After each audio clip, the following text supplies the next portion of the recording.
Pop-Tarts were a decidedly non-guilty pleasure of mine when I was younger. Back when I could eat whatever I wanted and not look like the Pillsbury Doughboy.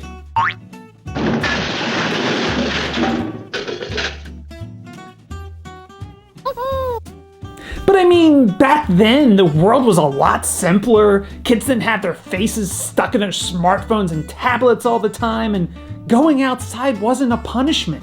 I'd wake up and pop a couple of these in the toaster, and I never had any problems. I mean, here.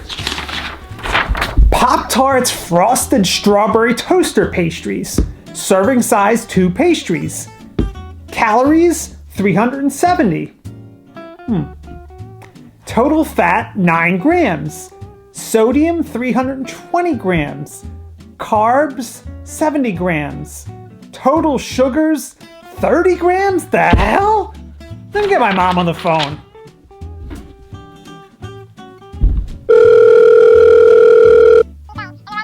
Ma, you let me eat this crap?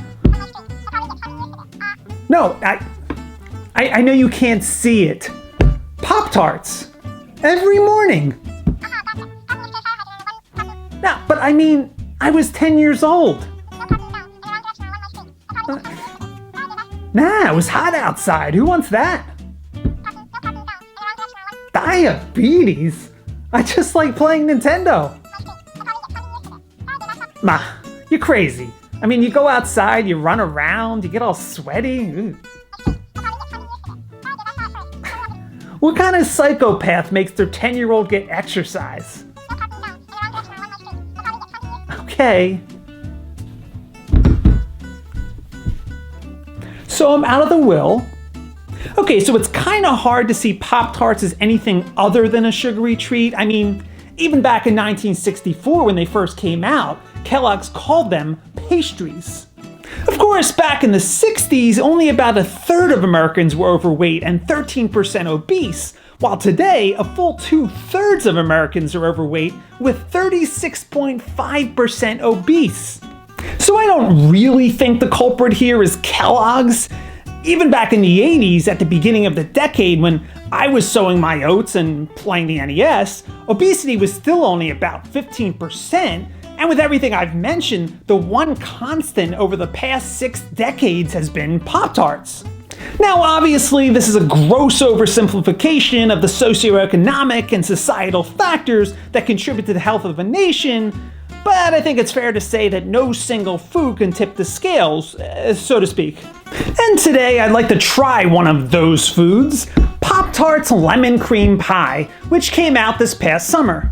Now, near as I can tell, there's no actual lemons in this, apart from the lemon powder, but it does have some very conspicuous dried apple pieces, and does really add a nice touch. The filling is reminiscent of a delicious lemon cream pie, a touch more artificial tasting, but I'm not expecting gourmet cuisine from Pop-Tarts. It's comfort food, and that's fine. As per usual, the pastry crust is the perfect consistency. Pop-Tarts really nails this. It's soft and crumbly without falling apart in your hands. My only real complaint is that it's not quite as sour as I'd prefer. The lemon flavor is just a tad understated, but I enjoy limoncello, and I know there's a lot of people who find it repugnant, so I won't ding it too much for that, but in my opinion, that stops at just a few yards short of the goal line. So I give Pop-Tarts Lemon Cream Pie 4 spoons out of 5. As always, be sure to like this video and subscribe to my channel, and I'll see you next time. It's good to know there's a lot of good inside Kellogg's Pop-Tarts.